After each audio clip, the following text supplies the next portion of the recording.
Alaan mo! Blind Item News! Showbiz couple, posibleng mawasak din ang relasyon kapag nagkanya-kanya na ng diskarte sa karir? Hulaan nyo, makikilala nyo kaya kung sino ang magjowang ito. Hindi na kami magtataka kung mauuwi na rin sa hiwalayan ng relasyon ng aktres at aktor ng ilang taon na ring magkarelasyon ngayon. At dahil nga rito, mukhang malabo na rin silang magkaroon ng project na magkasama. Ala, Sinach Itay!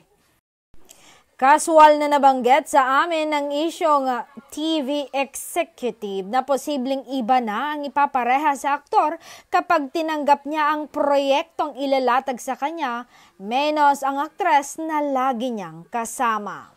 Kaya't nanghihinayang nga siya sa lakas ng kanilang tambalan sa publiko.